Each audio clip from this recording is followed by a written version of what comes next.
Bonsoir à toutes et à tous, bienvenue à 100% Foot, vous êtes sur Equinox Télévision et nulle part ailleurs. Ce soir, nous allons parler de la 14e journée du championnat de Ligue 1. Que se passe-t-il à UMS de Loum? Sont-ils devenus boxeurs de ce côté? Bonaventure Djonkep et Pierre Kwemo ne sont pas passés loin de l'affrontement physique dimanche au stade municipal de Loum. Lors de la 14e journée du championnat de Ligue 1, UMS recevait Stade Renard de Mélan. Un choc entre deux clubs du département du Mungo. Le match qui se déroulait dans de bonnes conditions, une belle opposition sur le terrain entre les deux équipes, sauf qu'à un moment donné, Pierre Kwemo, qui a quitté les tribunes, est allé non loin du banc, demander à Bonaventure Djonkep de sortir un joueur, lui donner des instructions, ce que n'a pas du tout accepté l'entraîneur de football. Les deux hommes se sont violemment échauffés. N'eût été l'intervention des forces de sécurité, eh bien, l'on allait vivre un véritable combat de boxe entre Pierre Kwemo et Bonaventure Djonkep. Vous aurez les images ce soir sur le plateau de 100% foot, ainsi que l'ensemble des résultats des 8 matchs qui sont disputés dans le cadre de cette 14e journée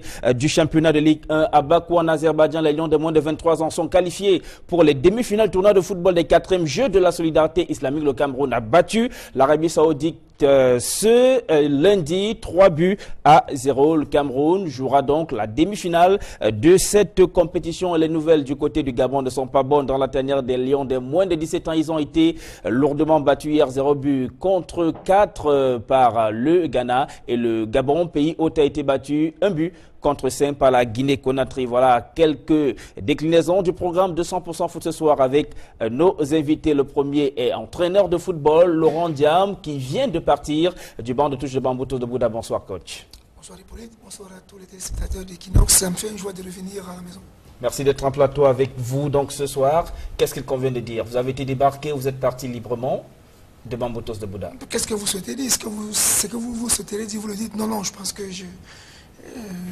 quand on ne gagne pas, il faut avoir le courage de reconnaître qu'on n'a pas gagné et de se retirer. Je crois que c'est plus honnête.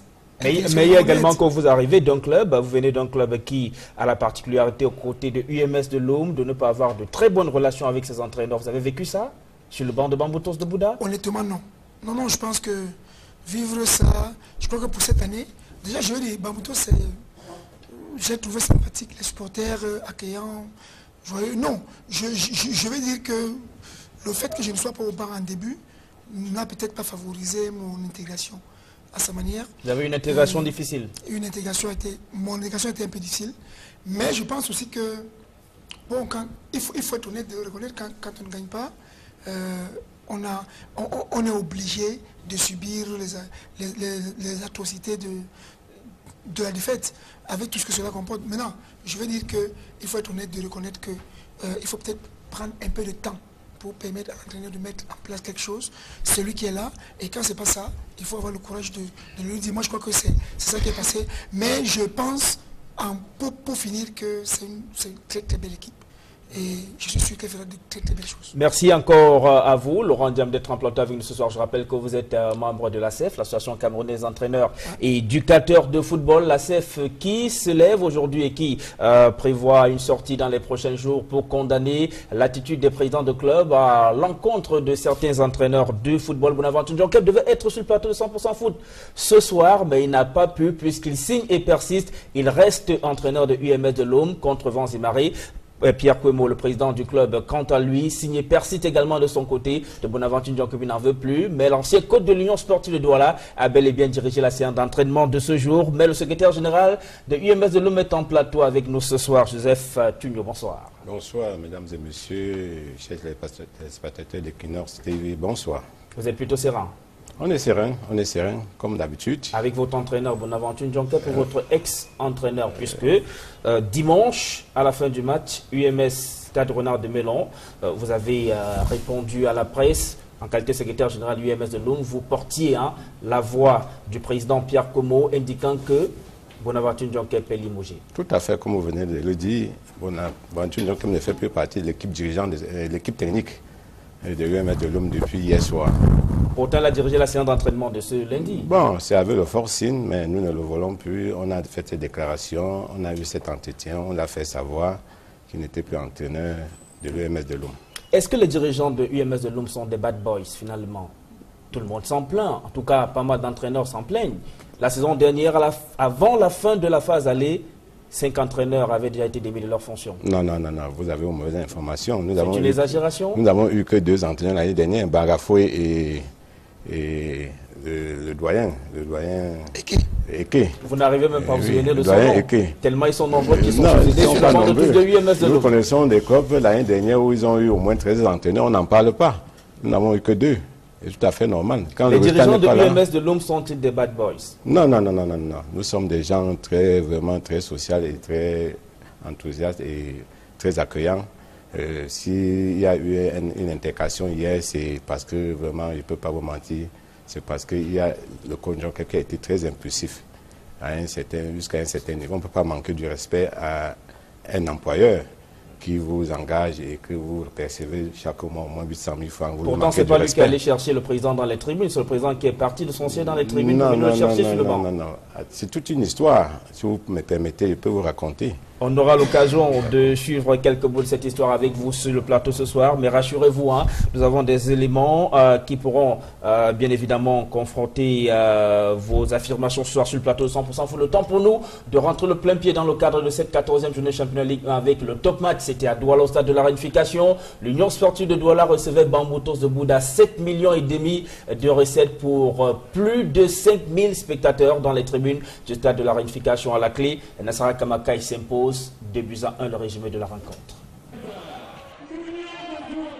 Ce n'était pas le record d'affluence attendu dans les tribunes du stade de la Réunification de Douala. Mais le match entre l'Union sportive de Douala et Bamboutos de Bouda a bien mérité sa désignation de top match de la 14e journée de Ligue 1. La Ligue de football professionnel du Cameroun a dans un premier temps tenu à célébrer le retour du sponsor de ces championnats en invitant des artistes.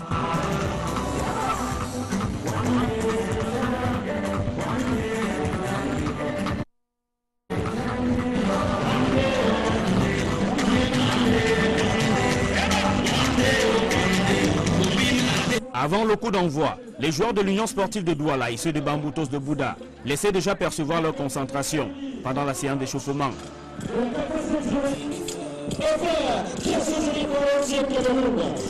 L'arrivée de Pierre Semengi, accompagné de l'administration de la Ligue de football professionnel du Cameroun, a précédé de quelques minutes le coup d'envoi de la partie.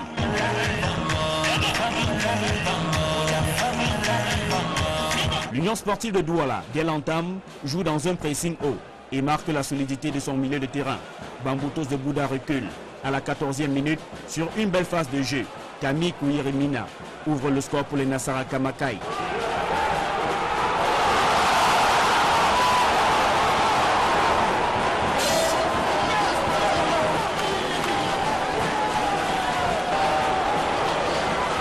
Les joueurs de Diallo Sioué maintiennent le même rythme. À la 18e minute, Clarence Bitan élimine le stade de la Réunification d'un magnifique but.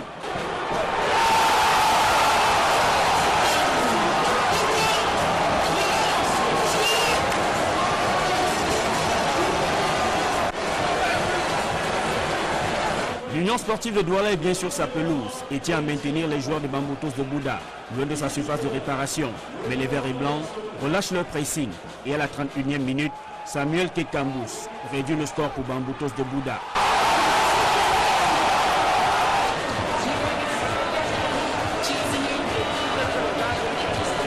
Le retour des vestiaires, les joueurs de Bamboutos de Bouda sont métamorphosés. Ils multiplient des actions offensives dans le camp des Nassara Kamakai. Mais Derrick Fro-Agni est bien dans ses buts en repoussant les frappes des Mangwa Boys. Durant cette deuxième période, on aura aussi plusieurs actions de but de Nassara Kamakai. Mais le score reste inchangé. L'Union sportive de Douala s'impose à domicile par 2-1. Laurent Diamy, cela encore quelques jours, vous étiez le coach de cette équipe, ces joueurs qui ont affronté l'Union sportive de Douala dimanche. Pour la plupart, vous les connaissez. Bamboutos battu, 1-2. Vous n'étiez pas au stade de la Réunification, mais vous avez regardé le match sur le petit écran. Qu'est-ce qui n'a pas marché pour Bamboutos? Je crois que on a eu au départ un petit problème de démarrage de match. Sur ce démarrage avec la chaleur, je crois qu'il y a eu un gros problème de relance de notre axe défensif. Choubia qui n'était pas très bien dans sa relance. Et puis au milieu de terrain, il y avait trop de lignes coupées. il y avait trop de lignes, ça nous a un peu embêté. Je crois qu'on a su se ressaisir après 30 minutes. Après, et ensuite, à la deuxième mi-temps, on a quand même démontré qu'on avait les capacités pour aller marquer ce deuxième but-là. Bon, le football a ses réalités. Je crois qu'on n'a pas perdu parce qu'on a été assez dominé. On a perdu parce qu'on n'a pas pu avoir un peu plus de réussite devant les buts. Et l'équipe de Lyon de Douala, comment l'avez-vous trouvée? Une belle équipe. Quand vous avez une équipe qui a beaucoup d'absents et qui arrive à vous marquer 2 buts en premier mi-temps, c'est une équipe à prendre au sérieux, c'est une équipe à respecter. Je crois que sur ce point-là, on n'a peut-être pas été assez fort pour savoir réfléchir et se mettre en valeur dessus. Maintenant, je pense que dans le foot, il y a quand même des réalités qui se voient. Union a fait une belle première mi-temps, mais a passé le temps en deuxième mi-temps quand même à ne pas se faire découvrir, à attendre, à penser qu'il est important de défendre pour conserver le but. Je les comprends, c'est normal. Quand on a marqué quand même 2 buts face à une équipe qui utilise le ballon, qui sait se placer, qui sait se déplacer, qui fait les appels dans les intervalles, comme Bamboutos, je crois qu'il est important de se prendre un peu plus au sérieux. Joseph Tugnot, vous êtes dirigeant de club, précisément secrétaire général de UMS de Loum. Ce top match a marqué également le retour du sponsor majeur des championnats de football professionnel. 3 milliards de francs CFA sur 3 saisons. Qu'est-ce que vous attendez dans les clubs de ce partenariat entre la Ligue professionnelle du Cameroun et le nouveau sponsor? C'est ça qui nous manquait effectivement dans le football camerounais. Nous n'avons pas de sponsor fiable qui pourrait susciter vraiment promouvoir le sport, en particulier le football. Et ça va nous apporter vraiment beaucoup d'énergie financière parce que vous constatez les clubs n'ont pas de l'argent et c'est ça qui fait défaut. Vous voyez au cours d'une saison dans des clubs on parle que des joueurs ont peut-être autour de 3 mois de salaire, 4 mois de salaire et ce n'est pas bien, ça n'encourage pas. Donc avec vraiment le retour de MTN, ça va apporter beaucoup de ressources financières et ça, je pense que le football va beaucoup s'améliorer. Mais en s'interrogeant souvent, surtout sur la gestion financière, on se demande si vous avez 10 francs et que vous n'arrivez pas à gérer ces 10 francs, ce n'est pas la somme de 100 francs que vous arriverez à gérer. Comme pour dire que les présidents des clubs, ils ont déjà la subvention qui leur vient de l'État, mais les joueurs se plaignent. Est-ce que maintenant ce que va donner le sponsor permettra à ces dirigeants de club d'être honnêtes vis-à-vis des joueurs? Vous voyez, c'est pas facile parce que les subventions qu'on perçoit de l'État, c'est pas grand-chose, on ne peut pas cracher dessus.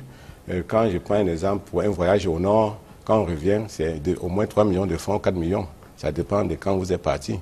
Le transport, l'hébergement et tout ce qui comporte les dépenses et l'entretien des joueurs, c'est au moins 3 à 4 millions de francs. Et si l'État vous donne en début de saison 8 millions, vous voyez déjà 4 millions qui sont partis dans les dépenses. Et le salaire, ça viendra d'où? Puisque les gens ne financent pas, les gens ne prennent pas les quotes-parts dans les entreprises de football, puisqu'ils savent que ça ne rapporte rien. Les stades sont vides. Il n'y a aucune recette. Et généralement, quand la subvention arrive en retard, au lieu de payer les salaires des joueurs, le président qui a déjà consenti les dépenses bien avant, rentre d'abord dans ses frais. Non, pas tout à fait. Mais ça existe aussi. Non, pas tout à fait. Ça souvent arrivé aussi. Pas tout à fait, non, pas tout à fait. Bien même qu'il y a des présidents qui mettent des moyens, comme mon président fondateur, Noël Kwemo. Le président Kwemo. Oui, il met souvent des moyens.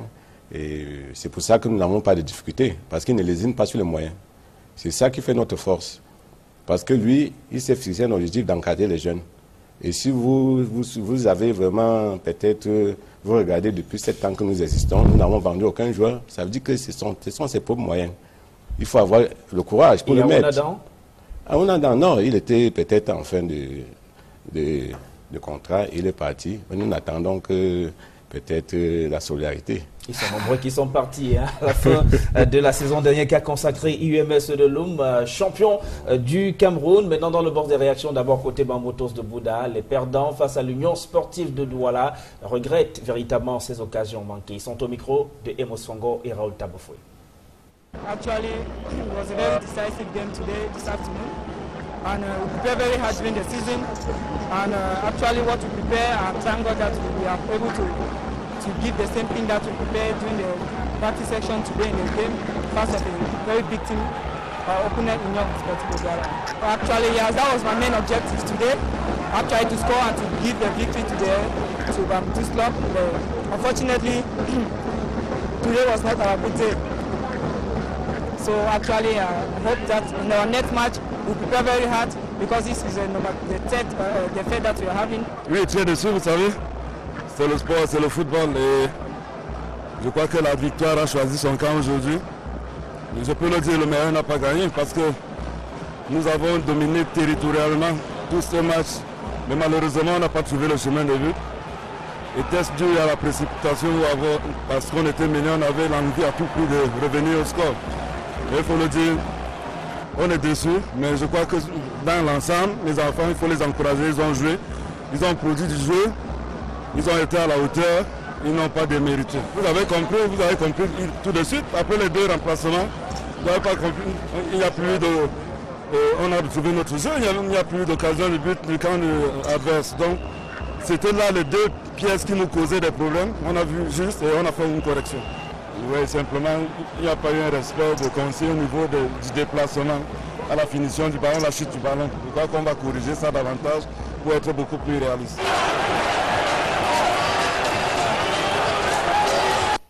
Et voilà, le prophète des Mangwa, Mathias Tanguay, que l'on a aperçu dans les tribunes du stade de la Réunification. C'était dimanche dans la ville de Douala. L'Union sportive de Douala totalise donc 3 points et gagne une place au classement, désormais 9e avec 19 points. On est heureux, mais ce n'est pas encore la satisfaction totale parce qu'il reste 3 journées pour la fin de la phase aller. Ça a été un match très difficile parce qu'on marque 2 buts au début du match et nous on croit après que c'est facile. Après on perd un ballon au milieu de terrain, et Bamoutos, il y a un joueur de Bamoutos qui le récupère et qui la met au fond. Après c'est 2-1. Vous savez, Bamoutos avait beaucoup de supporters. Après ils sont montés en puissance, mais on a su gérer et on a gagné au final 2-1. Oui, c'est un goût particulier parce que déjà on passe devant Bamoutos. Je pense qu'on passe avec 19 points. Jeudi on a un autre match contre Coton Sport où il faut prendre 3 points. Il faut juste qu'on retrouve notre vraie place et on va se battre pour y être. C'est parce que c'est dans la douleur qu'on a fini ce match. On a montré une fois de plus qu'on a grandi, qu'on a progressé par rapport à tout ce qu'on fait depuis le début de la saison. On a été mené, on a mené 2-0, on a été rattrapé une fois à Yaoundé. On a mené 1-0 la dernière fois, on a pu gagner parce que ça prouve que les enfants ils ont grandi. Notre problème était plus psychologique que mental. Et tout doucement on est en train de sortir de tempête. Il est en train de retrouver ses marques? Oui, bien sûr, il faut qu'on le fasse. On avait un problème mental, les enfants, il faut qu'ils acceptent qu'ils ont un potentiel et qu'ils se mettent ça au service de l'équipe. Donc ça nous les fait progresser et puis tant mieux que pour nous que ça arrive au bon moment. Prochaine sortie, c'est contre Coton Sport. Oui, ça va être un bon match, il faut qu'on le prépare tranquillement. Quand on repose l'organisme, après on le prépare, c'est jeudi, non? Donc on va le préparer tranquillement dans la semaine pour mieux faire qu'aujourd'hui déjà. Et on rappelle que 7,5 millions de recettes pour ce top match de la 14e journée du championnat de Ligue 1. Les Nassara Kamakai gardent la part du Lyon selon les répartitions mises en vigueur par la Ligue de football professionnel du Cameroun. On va parler d'un autre match. Déjà, il faut rappeler qu'il y avait 3 clubs de la capitale économique du Cameroun qui étaient engagés dans cette 14e journée du championnat Ligue 1. Seule l'Union sportive de Douala s'est imposée. Les Astres et New Star de Douala ont été battus. D'abord, New Star de Douala en déplacement à Yaoundé a été laminé par le leader 4-0 et Dingsport de la Ligue qui caracole seul désormais en tête de résumé de cette rencontre avec Aïe Cyril et Emmanuel Diop.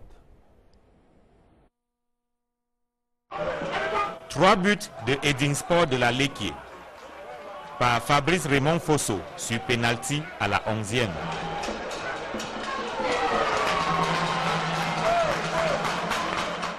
Florent Mounoutoang à la 32e.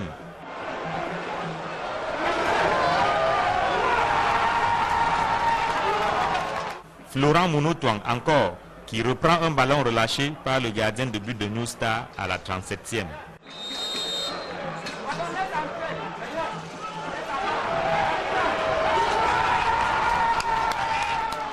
Et voilà qui permet à Anissem Bagafoé, coach de Edingsport de la Ligue, de régler ses comptes à Faustin Domke, président de New Star de Douala. Il y a une longue histoire qui me lie à New Star. Et personnellement, le président Faustin Domke savait qu'en venant jouer Eding cet après-midi, que ça allait être très difficile pour lui de prendre les 3 points. Ça, c'est un problème qui concerne Anissem Barga et Faustin Domke. Tant que ce conflit, ou alors n'est-ce pas, ce contentieux n'est pas vidé, il lui sera un peu difficile de venir à bout d'Eding tant que je serai au banc de touche. Le sort de New Star de Douala étant scellé dès la première manche, la seconde n'est qu'une formalité. Entré à la place de Ndoembaga, Auteur d'une prestation médiocre dans les buts de New Star de Douala, Steve Tanon va lui aussi aller chercher le ballon au fond de ses filets sur cette nouvelle action de Fabrice Raymond Fosso à la 83e minute.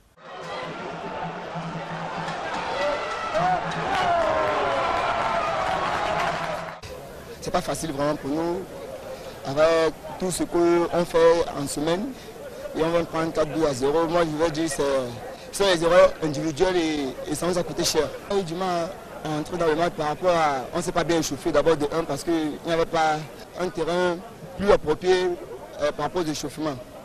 Donc c'était pas facile pour nous d'entrer vite dans le match, mais vers la fin on a essayé de jouer notre jeu, mais on n'a pas pu avoir la chance de réaliser nos occasions qu'on a eues.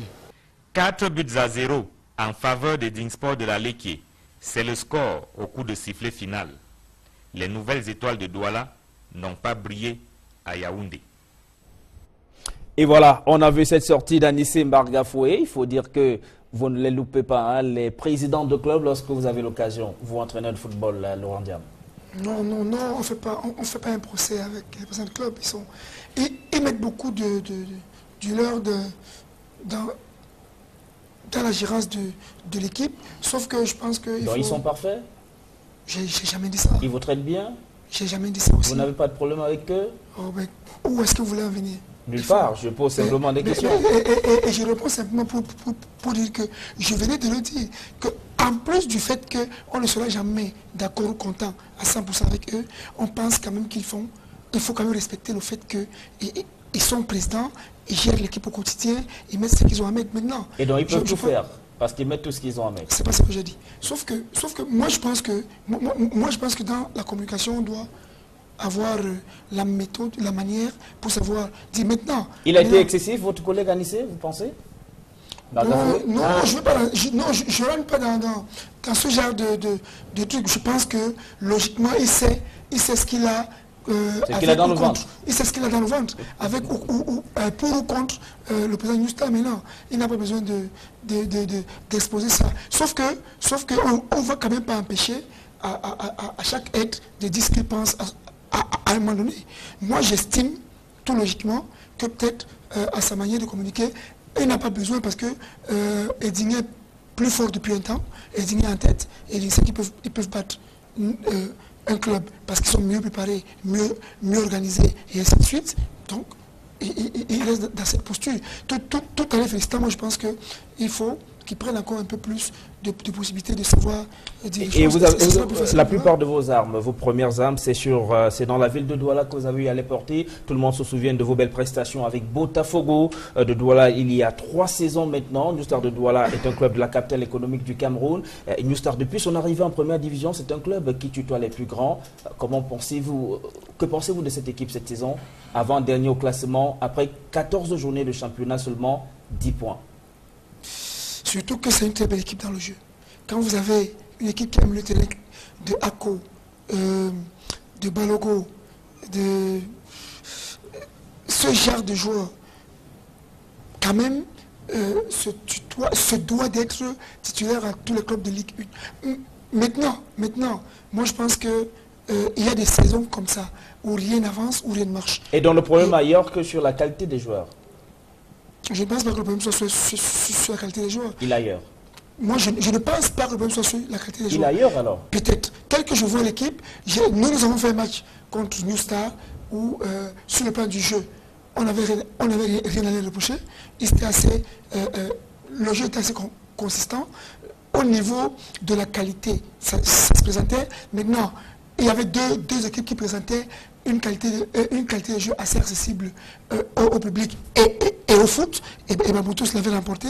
Maintenant, est-ce que le problème, ce n'est peut-être pas le manque de confiance que New Star a perdu par rapport à sa valeur, à sa prestation? Il faut peut-être que New Star se remette dans cette logique-là pour se dire, ok, il faut qu'on gagne un peu plus en confiance, qu'on se mette en valeur, qu'on se dise, on peut perdre. Maintenant qu'on perd constamment, il faut qu'on ait le courage de continuer à perdre. Et en continuant à perdre, on peut gagner un match ou deux, en gagner 1 ou 2 matchs, ça dépend des situations, c'est ce que je pense. Joseph Tunio, est-ce qu'il n'y a pas véritablement une ligne de front qui est désormais dressée entre les entraîneurs de football et les dirigeants de club que vous êtes? Non, pas tout à fait.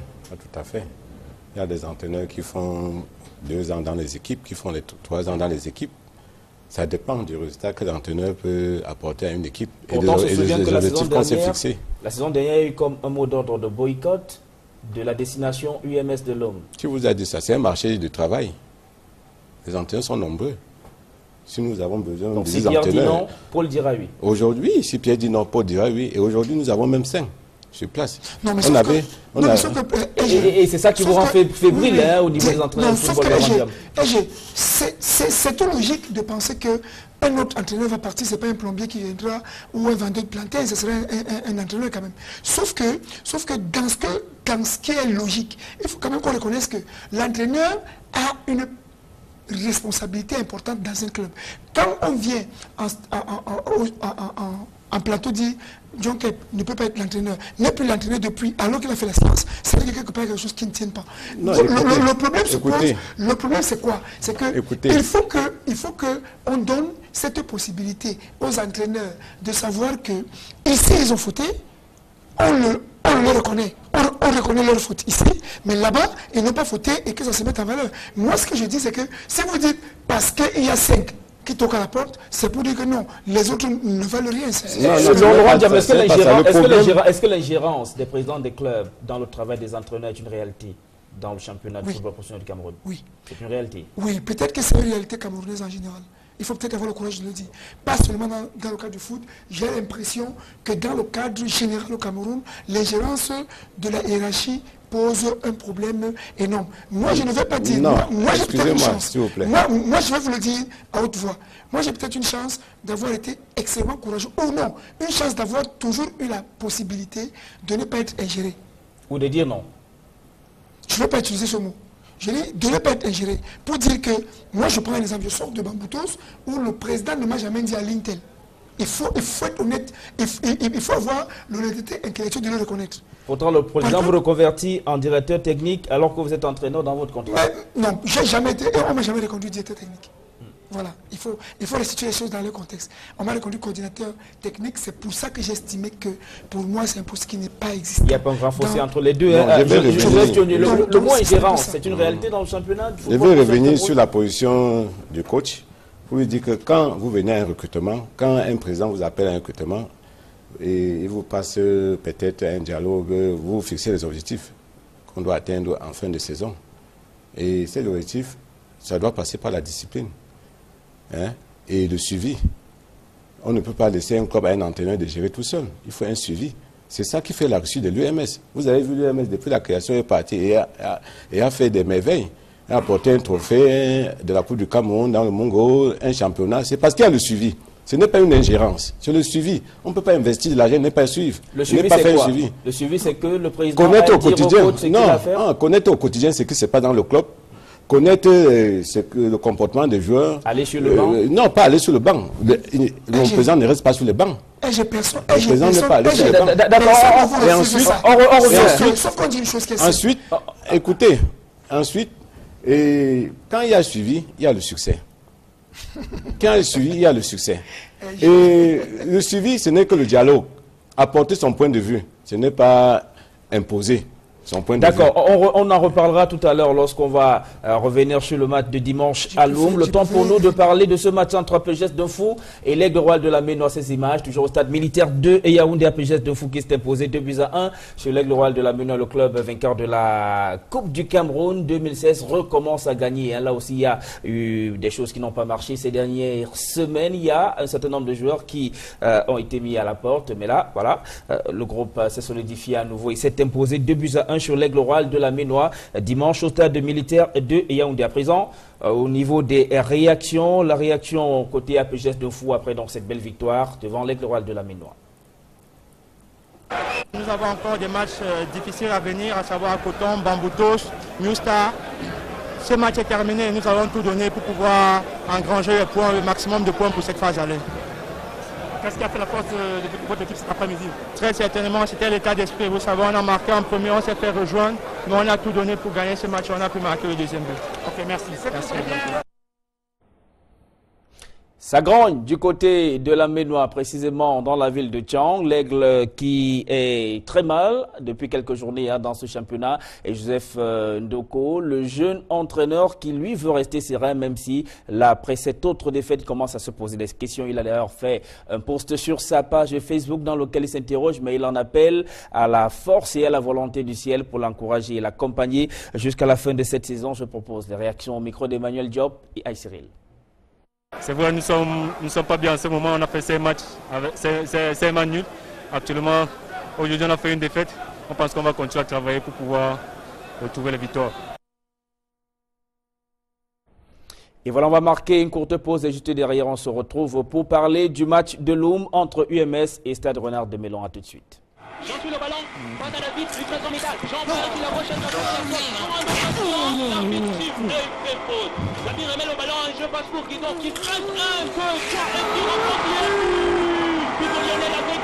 Il n'y a pas de football sans 33 Export. 33 Export, supporter numéro 1 du football.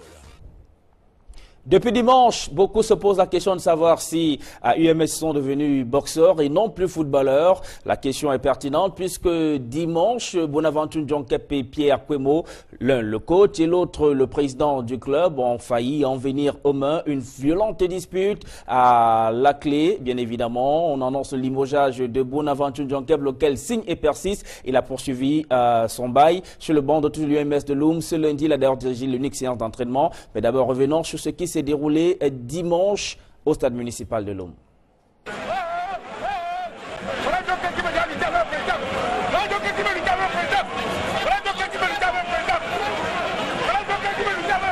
C'est une scène qui a relégué au second plan le rendez-vous principal du stade municipal de Loum dimanche. UMS affrontait Stade Renard de Mélon pour la 14e journée de Ligue 1. La rencontre s'est déroulée dans une belle opposition entre les deux équipes sur le terrain lorsque Pierre Kwemo, le président de UMS de Loum, a quitté sa place dans les tribunes pour aller à côté du banc de touche et intimer l'ordre à Bonaventure Djonkep d'opérer des changements.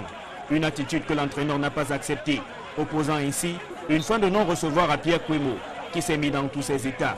Très vite, la tension est montée entre les deux hommes qui voulaient en venir aux mains. N'eût été l'intervention des forces de sécurité. L'autre jour, pour aller à Garoua, on est obligé d'aller prendre un car de transport public.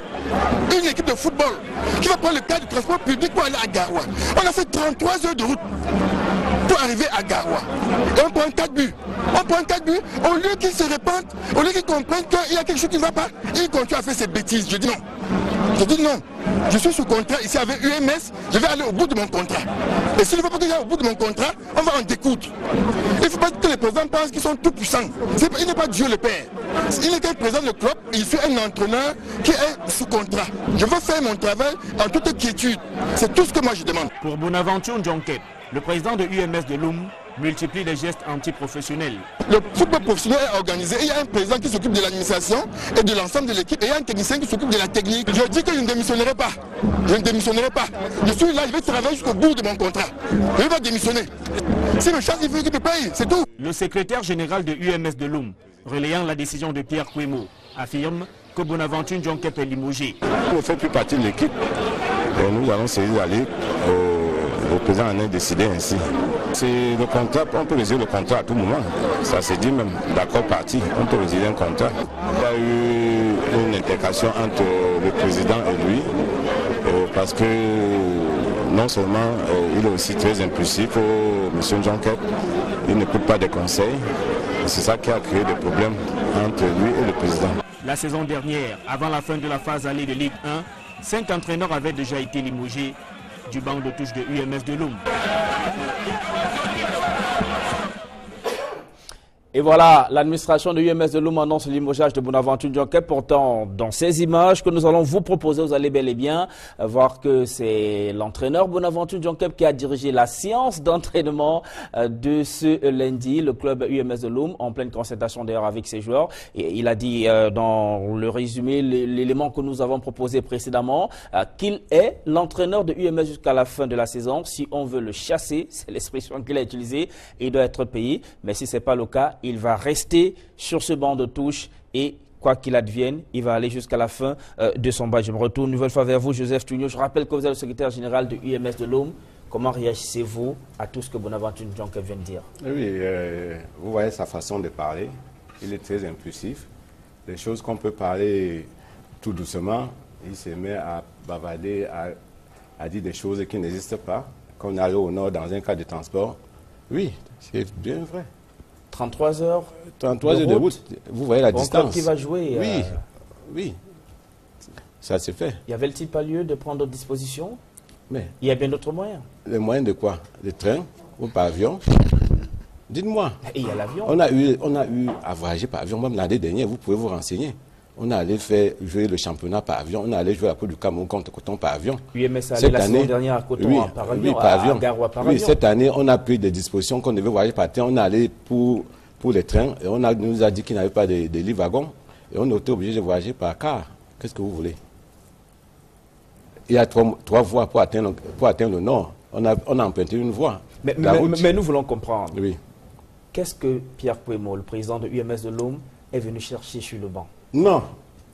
Pierre Kouemo n'est pas allé sur le banc chercher. On a vu dans les images qu'il est juste derrière Ndjonke puis lui donne des instructions. Non. C'est là, il reste chaque fois quand il vient voir le match. On a vu qu'il était précédemment aussi dans les tribunes. Non, il ne s'assoit jamais dans les tribunes. Il est tout assis là. Donc c'est pas lui qu'on a vu dans les tribunes? Non, c'est pas lui. D'accord, on va repasser l'image tout à l'heure, on verra... Ce n'est pas lui. D'accord, on va repasser l'image tout à l'heure, on verra bien que Pierre Kouemo était dans les tribunes. Non, c'était pas lui dans les tribunes? Non, c'était pas lui dans les tribunes. C'était pas Pierre Kouemo dans les tribunes? Non, il ne s'assoit pas dans les tribunes. D'accord, on verra tout à l'heure, si ce n'est pas Pierre Kouemo, le temps que l'image soit calée du côté de la régie. Oui, votre réaction, Laurent Diam? Je voulais dire un mot. Avec tout l'honnêteté intellectuelle que je vous reconnais, dans notre corps de métier, on sait quand même, on connaît quand même comment vivent les entraîneurs et comment est-ce qu'ils sont. Ndjonke est l'un des entraîneurs assez réservés, assez calmes. Non, parce que vous ne le maîtrisez pas. Moi, j'ai travaillé avec lui.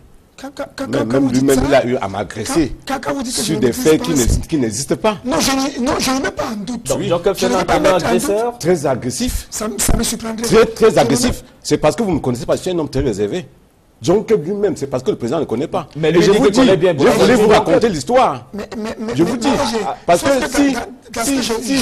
si j'entrais dans la nervosité comme M. Ndjonke, si j'entrais dans la nervosité comme M. Ndjonke, c'est qu'il n'est plus entraîneur depuis fort longtemps. Parce que, attendez. De l'UMS, c'est une chose. Vous avez le droit de limoger l'entraîneur quand vous voulez, comme vous le voulez, en fonction des résultats et tout, du manque ou de l'envoi des résultats, comme vous souhaitez. Sauf que...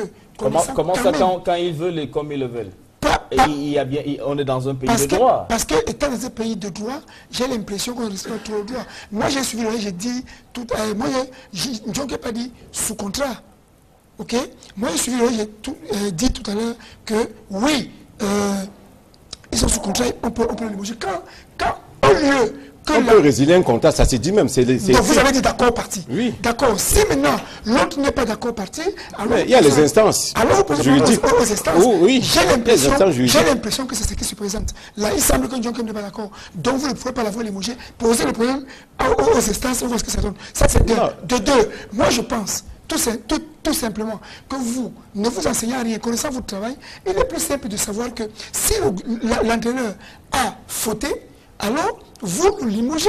Vous sortez une lettre, soit de limogeage, soit d'explication qui l'amène à savoir que parce que vous le laissez faire ce qu'il a fait, parce qu'il n'aura pas gagné, parce qu'il n'aura pas les résultats que vous souhaitez et que vous voulez avoir, alors vous le limogez. Bon, ça fait plus simple. Et je rappelle à la régie qu'il est important que nous ayons une nouvelle fois ces images des tribunes du stade municipal de l'Homme. Alors oui, votre réaction justement, Bonaventure Ndjonke affirme qu'il y a eu ce problème d'ingérence dans la deuxième partie de son intervention tout à l'heure. Parce que je vous disais que c'est toute une longue histoire. Parce que quand nous quittions ici pour le Nord, il était question, le président nous avait instruit, ça veut dire que le président délégué et moi, de libérer Ndjonke. Il ne devait pas faire partie du voyage du Nord. Le libérer? De le libérer. Le limoger? Oui, de le libérer. Même Ndjonke avait avant le match, même Ndjonke avait été d'accord. Oui, même Ndjonke avait été d'accord. Parce que même Ndjonke avait été d'accord, parce que nous avons fait un déplacement pour Bafoussam, où, étant là-bas, il a passé des mots très difficiles au président au téléphone. Et le président a trouvé que c'était inadmissible qu'un employé parle à son employé de cette façon. Voilà, là on voit, ce ne sont pas les tribunes? Non, ce ne sont pas les tribunes. Ah bon? Oui, c'est juste derrière le banc de touche sur le bâtiment où logeait le directeur du stade. Mais c'est ça, c'est la tribune de l'OM. La tribune n'est plus de l'autre côté. Mais ce n'est pas le banc de touche, ça. Non, ce n'est pas le banc de touche. Je ne dis pas que la tribune... Bon, en tout cas, les téléspectateurs se font leur opinion. Ils se font leur opinion. Moi, je comprends. Alors que souvent, avec l'affaire de Garoua, et vous dites que ce n'est pas vrai. Oui. Et nous avons, quand ils nous avaient instruit de libérer le code John Kep était d'accord. Il nous avait même dit que les 4 millions qu'il avait perçus lors de sa signature, qu'on calcule les frais et qu'il nous rembourse le reste. Il était d'accord qu'il doit partir. Parce qu'il y avait vraiment cette humeur qui ne marchait plus entre l'équipe dirigeante et lui. Bon, nous avons posé le problème en disant qu'on couvrait pour qu'il y ait un peu un rapprochement entre John Kep et le président. Mais ça a persisté. John Kep ne voulait pas se faire vraiment docile comme un employé peut être docile devant son employeur. C'est ça le problème. Qu'entendez-vous par docilité? Docilité, ça veut dire que écouter les conseils, et c'est ce qui fait notre force. C'est-à-dire qu'on apporte nos observations et il peut les accepter ou les rejeter. Ce n'est pas une contrainte, mais qui, quand même, on apporte nos observations pour dire que voilà ce que nous pensons pour l'avancement du club. Et ça nous a tout payé. C'est ça qui fait le succès de l'OMS. Alors, Bonaventure John Kep, c'est un mauvais entraîneur? Non, sur le plan technique, je n'ai pas dit que c'est un mauvais entraîneur. Mais sur le caractère, c'est un entraîneur insupportable. Mais on peut être troisième et qui a l'indiscipline. Nous aurons pu être en tête du championnat. On a fait 5 matchs nuls à domicile. C'est que nous, on n'a jamais fait. Joseph Tunio, il paraît que généralement, quand quelqu'un est insupportable, on a de la peine à faire même une seule journée avec la personne. Mais là, ça fait 14 journées quand même que Bonaventure John Kep est sur le banc de l'UMS. Je vous ai dit que oui, ça fait 14 journées. Mais c'est le président délégué et moi qui étions en train de couvrir M. John Kep. Parce que lui n'avait plus de contact avec le président. Parce que le président et le président même ne savait même plus qu'il était là. Puisque quand nous sommes venus de Garoua, il m'a dit, monsieur le secrétaire général, il faut libérer M. John Kep. C'est moi qui signe la libération. On rappelle que Bonaventure John Kep est en contrat avec UMS de l'OM. Oui, tout à fait. Pour une durée d'un an. Oui, pour une durée d'un an. Avec un contrat d'une valeur de 8 millions de francs CFA. Non, le contrat était évalué à 8 millions. Bon, mais il avait perçu déjà 4 millions. Et jusqu'aujourd'hui, nous avons évalué à 8 millions qu'il a déjà perçu salaire, prime, entretien, logement et tout. Mais c'est pas ça, c'est plus le contrat. Le contrat dit qu'il doit avoir un salaire de 8 millions. Oui, le salaire de 8 millions. Annuel. 8 millions, c'est annuel. Mais il avait déjà perçu 4 millions. Il a un contrat de 8 millions de francs. Il avait déjà perçu 4 millions d'avance. Mais l'année n'est pas encore terminée. Là, vous voulez vous en séparer. Donc, c'est vous qui devez payer les frais. Non. Pourquoi? Puisqu'il a été d'accord qu'on se sépare. Mais il a été d'accord, mais il signe et persiste. Là, il effectue la séance d'entraînement. Ici, il persiste. Il n'a qu'à aller suivre les instances pour dire que nous, ne le voulons plus. Mais il a fait la séance d'entraînement de ce lundi. Oui, c'est au forcing. Demain, il ne le fera plus. Il faut descendre à l'homme, demain, il ne le fera plus. S'il veut la force, nous allons amener la force. C'est pour ça que nous ne voulons pas amener la force, nous voulons qu'on s'asseye. Aujourd'hui, j'étais avec M. John Kep, on s'est assis, il a dit que non, il veut vraiment peut-être les dommages intérêts de 10 millions. Nous avons dit, mais c'est quelle instance qui nous ordonne de vous donner les 10 millions? Il dit, sans les 10 millions, il ne bouge pas. Nous avons dit que bon, si tu veux les 10 millions, tu n'as qu'à aller déposer une plainte quelque part et il y a les instances au niveau de la FECAFOOT qui gèrent ce genre de problème. C'est ça. Est-ce que vous n'aurez pas pu trouver une fin plutôt heureuse? Bonaventure John Kep, c'est quand même un entraîneur d'une dimension assez forte dans le football camerounais. On ne refuse pas. Il a été l'entraîneur journalier indomptable du Cameroun. Tout à fait, on ne refuse pas. Nous avons eu à gérer, depuis 7 ans, nous avons eu des entraîneurs. Et ces entraîneurs qui sont passés, ils sont revenus. Même les combats, il est parti, il est revenu.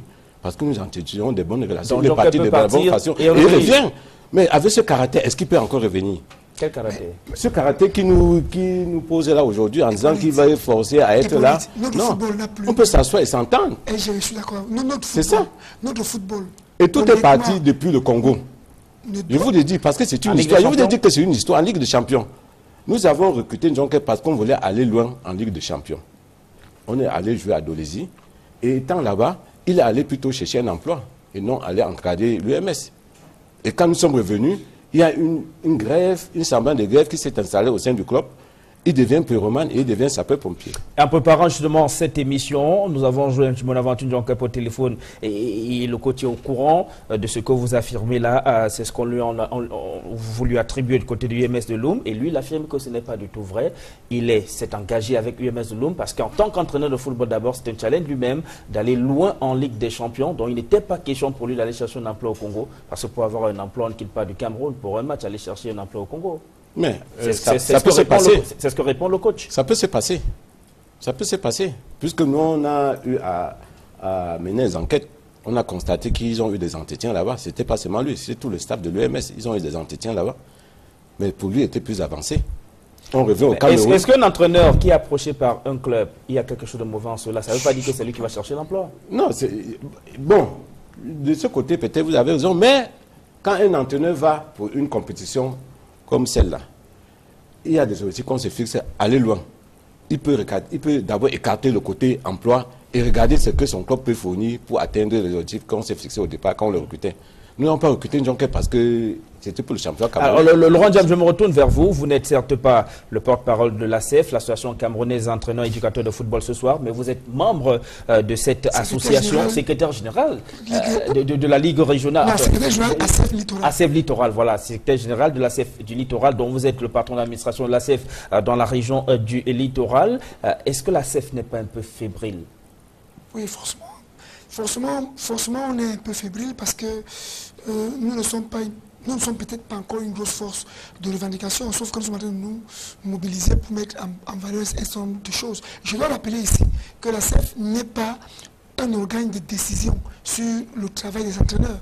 Non, la CEF accompagne, aide, propose, accompagne les entraîneurs dans la réussite. Maintenant, moi j'ai un problème. Et là, je le dis devant l'ONG, non. Notre football, aujourd'hui, en 2017, on n'a plus besoin de ça. On n'a plus besoin d'avoir ce genre de choses. Nous avons quand même avancé grandement. On ne peut pas être un pays qui a 5 Coupes d'Afrique et penser que dans notre championnat, qu'on soit encore en train d'avoir des discussions entre présents et entraîneurs. On devrait traverser un peu ce cap-là et se mettre au-dessus de ce genre de choses. Moi, ce que je propose, c'est simple. C'est qu'au lieu qu'on soit en train d'avoir ce genre d'image, c'est simple. Le président donne une feuille de route à l'entraîneur, il ne la respecte pas. 2-3 matchs, on lui dit, ok, tu ne l'as pas respecté, tu te mets à côté. Ça évite. Moi, je ne suis pas, pour ceux qui pensent qu'on ne doit pas enlever l'entraîneur qui a perdu. Moi, j'ai perdu 2 matchs. J'ai estimé que les résultats ne m'ont pas permis de continuer à y être. Je suis parti. Il faut être honnêtement intellectuel pour reconnaître un certain nombre de choses. Au lieu que les présidents continuent à discuter dans ce genre de logique, il est important qu'on dise, Njonke, tu as 3 matchs ou 4 matchs. Si tu ne gagnes pas, il faut essayer. Et puis, pourquoi vous pensez que, on ne peut pas perdre 3 ou 4 matchs et être champion? On peut. Non, ce n'est pas la question de perdre. Mais c'est que je finisse. Moi, j'ai vu Rose pour un début de saison qui a perdu la majorité de ces matchs en début de saison, mais qui aujourd'hui est 6e. Ça veut dire que le président a continué à croire à l'entraîneur qui est là, lui a dit, je continue à te faire confiance, vas-y, trouve le temps de mettre en place quelque chose, et je crois que ça se met en place. Maintenant, peut-être que le fait de permettre de faire inscrire les entraîneurs travaillent sous pression peut les faire mal travailler. Le simple fait que je pense que si dimanche, je vais entraîner, je vais perdre, je peux perdre, on m'enlève. Avec une épée de Damoclès au-dessus de la tête. Et une épée de Damoclès sur ma tête. Alors, je travaille avec confusion. Moi, je n'ai pas envie de vous raconter la semaine que Bamboutos a eu contre Lyon Sport. Je ne veux pas entrer dans ça. Pour dire que si l'entraîneur n'est pas dans des conditions accessibles pour permettre à ce qu'il y ait un résultat normal, si on l'oblige à perdre avant, parce que perdre un match, ce n'est pas forcément le jour du match, c'est le match d'avant. Est-ce que le fait d'effectuer 33 heures de voyage avant qu'un match peut entraîner une défaite comme celle que UMS a eu à Garoua, 4-0 face à Oui, entraîne une défaite. Écoutez, sur le plan de l'organisation, un match de foot est une cérémonie comme si on organisait un mariage. Mais Hippolyte... Ça dépend. Hippolyte, tout doit être minutieux. Ça dépend. Organiser un mariage. On peut Pour organiser un mariage, on peut faire 33 heures de route et gagner un match. Vous avez dit on peut. Allez-y, si l'entraîneur tient aussi un bon langage, s'il ne se plaint pas plus que le joueur, parce qu'il est le premier à se plaindre. Mais c'est lui qui est garant de... Non, il est le premier à se plaindre. Non, on ne refuse pas. L'entraîneur il est là à se plaindre pour des petites choses qui vraiment... Pour des petites choses que le joueur peut passer dessus et se concentrer. Qu'est-ce que vous entendez par petites choses? Oui, il y a des petites choses que, par exemple, on arrive dans un hôtel, il demande que les joueurs doivent manger du riz parfumé, les joueurs ne doivent pas manger, ne mangez pas, cela. Ça veut dire quoi ça? Ça veut dire quoi ça? Donc, vous pensez que ce n'est pas nécessaire que l'entraîneur se préoccupe de ce que ces joueurs vont manger? Il se préoccupe, mais pas devant les joueurs. Il peut appeler l'administration et dire que bon, il y a tel problème. On peut résoudre le problème comment? Que d'aller devant les joueurs et dire oh, vraiment, ce que vous faites là, ce que l'administration fait là, c'est pas bien. Ça entache le moral des joueurs. Et quand vous regardez l'image là, c'est même pas à lui que le président s'adressait. À la mi-temps, le président a vu le coach Lekumba. Il a dit qu'est-ce que vous présagez pour renforcer le mieux terrain l'attaque. Le combat a dit que nous présageons telle situation. Et on est rentré au stade à la mi-temps. Le combat est l'adjoint? Oui, l'adjoint. Pourquoi pas Ndjonke mais le combat? Je vous ai dit que le courant n'est passé plus entre le président et Ndjonke. Il ne savait même plus qu'il était au banc de touche. Je vous le dis sincèrement. Puisqu'il avait dit qu'on le limoge depuis. Le président est délégué. Qui a dit Ndjonke n'a pas dit qu'on le limoge? Non, j'ai dit que puisque le président avait demandé qu'on le libère depuis. C'est le président délégué et moi qui couvrons un peu cette affaire pour pouvoir atteindre un rapprochement. Maintenant, quand le président dit à Lekumba, qu'est-ce que tu attends? Le temps est en train de couler. Remplace comment on s'est entendu. Donc, elle s'interpose et s'intercasse. Vous voyez l'image, c'est lui qui se lève pour aller vers le président. Ce n'est pas le président qui vient vers lui. C'est lui qui se lève pour aller vers le président. Alors, Joseph Tuño, vous êtes entraîneur principal d'un club. Le président part des tribunes, vient demander à votre adjoint. Non, c'était pas de la tribune, à la mi-temps. Non, à la mi-temps. D'accord, même si c'est à la mi-temps. Le président quitte les tribunes, vous êtes l'entraîneur principal, mais il vient s'adresser à l'adjoint de prendre les commandes. Vous réagissez comment? Mais je ne peux pas vous dire ce qui s'est passé. Je ne peux pas vous dire ce qui s'est passé avant qu'on aille au stade. C'était très tendu. Qu'est-ce qui s'est passé? Et même lui-même, il faut lui demander. Monsieur Ndjonke m'a dit, avec ses collaborateurs, qu'il va créer un scandale au stade aujourd'hui. Il m'a dit, c'est le matin, avant qu'on aille jouer. Mais vous l'avez laissé partir au stade quand même? Oui, on l'a laissé partir juste parce qu'on ne voulait pas que vraiment ça entache les joueurs, le mois des joueurs. S'il vous plaît. Oui, il nous a dit. Alors qu'est-ce qui va se passer? Qu'est-ce qui va se passer? Vous connaissez quand même la personne Ndjonke? Permettez Laurent Diam. Qu'est-ce qui va se passer à l'OM avec UMS dès demain mardi?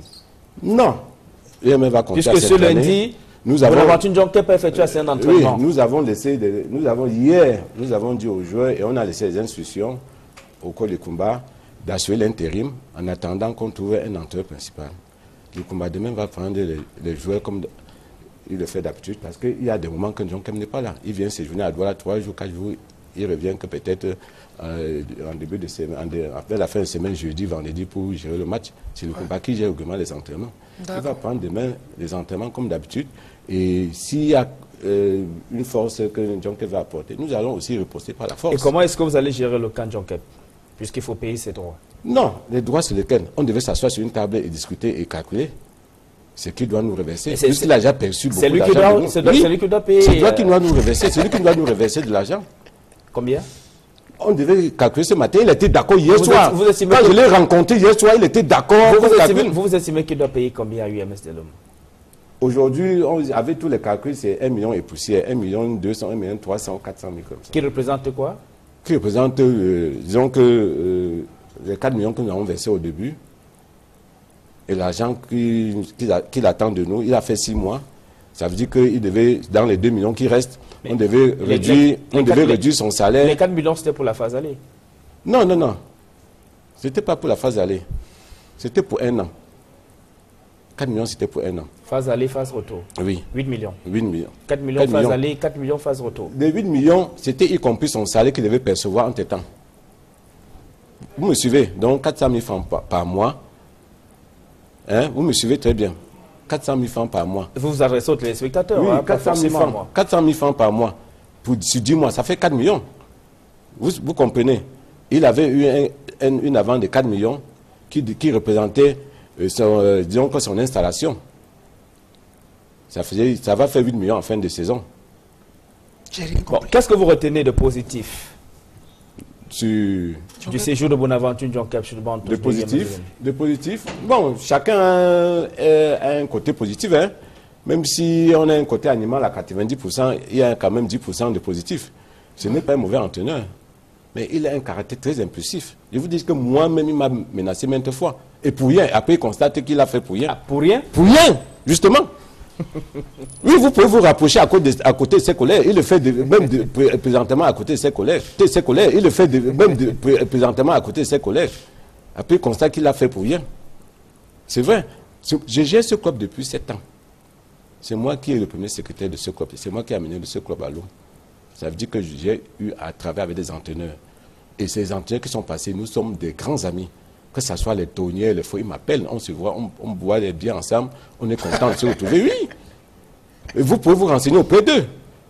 Tous ces entraîneurs qui sont passés là, nous sommes des grands entraîneurs. Que ce soit les Camdem qui sont passés chez nous, que ce soit... D'accord, Joseph Tunyoro, on reparlera tout à l'heure des ambitions de UMS de l'Homme cette saison. Le temps de prendre les images des autres matchs de cette 14e journée du championnat de Ligue 1. Allons à Bafouan, où Lyon blessé de Fotouni recevait le Racing de Bafoussam. 0 but partout dans ce match entre ces clubs de la région de l'Ouest. Lyon blessé de Fotouni qui demeure la lanterne rouge de ce championnat avec seulement 7 points, club qui va très mal.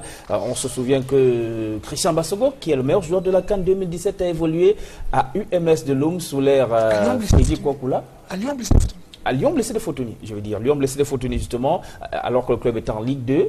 Et ils sont montés en Ligue 1 la même saison. Après Bassogok, il est parti. 0 but partout donc dans ce match entre Lyon blessé de Fotouni et le Racing de Bafoussam. Je vais proposer quelques réactions. D'abord côté Lyon blessé de Fotouni, d'abord la réaction de Yvan Wansi Pougoué ainsi que le coach Constantin Bep de Lyon blessé de Fotouni. Ils sont au micro d'Alain City et Jean-Jonas Miamo dit Miami à Bafan.